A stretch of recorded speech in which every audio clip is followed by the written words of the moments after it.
যে শোকজ করা হয়েছে সেই মুখ্য সচিব, ডিজিপি, মালদা ডিএম, এসপি এদের প্রত্যেককে হাজির থাকতে হবে। আজকে অনলাইনে প্রত্যেকে হাজির থাকবেন। সুপ্রিম কোর্টের আগের দিন অবজারভেশন কী ছিল? তোমাকে আমি দুটো অবজারভেশনের কথা বলবো। যে সুপ্রিম কোর্টের বক্তব্য ছিল যে এই এসআইআর প্রক্রিয়ার দায়িত্ব যে জুডিশিয়াল অফিসারদের ওপর অর্পণ করা হয়েছে, সেই জুডিশিয়াল অফিসারদেরকে ধরে নিতে হবে যে তারা আমাদেরই বৃহত্তর অংশ।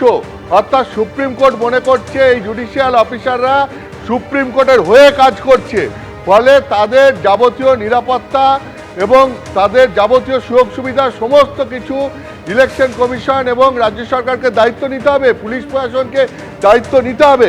কিন্তু এখানে যেভাবে এই জুডিশিয়াল অফিসারদের আটকে থাকতে হয়েছে, তাতে সুপ্রিম কোর্টের বক্তব্য ছিল যে এটা প্রশাসনের চরম ব্যর্থতাকে প্রকাশ করে। মুখ্য সচিব, স্বরাষ্ট্র সচিব, ডিজিপি, ডিএম, এসপি এদের ভূমিকা অত্যন্ত নিন্দনীয়। তাদের এই কারণ ব্যাখ্যা করতে হবে যে ঘটনা সম্পর্কে তারা জানা সত্ত্বেও কেন তারা আগে থেকে কার্যকরী পদক্ষেপ নিতে ব্যর্থ হলেন। ওই দিনকে মুখ্য সচিবকে ফোনে পর্যন্ত পাওয়া যায়নি, এইটা পর্যন্ত উল্লেখ করা হয়েছে। ফলে এই সমস্ত বিষয় নিয়ে সুপ্রিম কোর্ট যে রীতিমতো ক্ষুব্ধ, সেটা সুপ্রিম কোর্ট আগেই বুঝিয়ে দিয়েছে। শুধু তাই নয়, সুপ্রিম কোর্ট তার জাজমেন্টে উল্লেখ করেছিল যে এটা ক্যালকুলেটেড, ওয়েল প্ল্যান্ড এবং ডেলিভারেট অ্যাক্ট। অর্থাৎ এটা পরিকল্পনা করে এবং ইচ্ছাকৃতভাবে এবং রীতিমতো হিসেব কষে এই ঘটনা ঘটানো হয়েছে।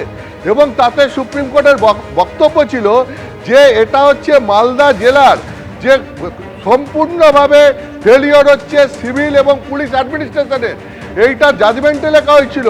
আর মৌখিকভাবে বলা হয়েছিল যে পরিস্থিতি দেখে মনে হচ্ছে যে রাজ্যের আইন শৃঙ্খলা সম্পূর্ণ ভেঙে পড়েছে, যেটা রাজ্যের আইনজীবী কপিল সিব্বাল বলেন যে এই পয়েন্টটা যেন জাজমেন্টে উল্লেখ না করা হয়। কিন্তু রাজ্যের আইন শৃঙ্খলার কথা উল্লেখ না করা হলেও জাজমেন্টে মালদা জেলার আইন শৃঙ্খলার কথা উল্লেখ করা হয়েছিল। ফলে সুপ্রিম কোর্ট যে গোটা বিষয়টা নিয়ে রীতিমতো ক্ষুব্ধ ছিল, সেটা আগের দিনই তার অবজারভেশনে এবং রায়ে সেটা পরিষ্কার করে জানিয়ে দিয়েছে। ফলে আজকে রাজ্য প্রশাসনের ভূমিকা নিয়ে ক্ষোভ প্রকাশ করে সুপ্রিম কোর্ট।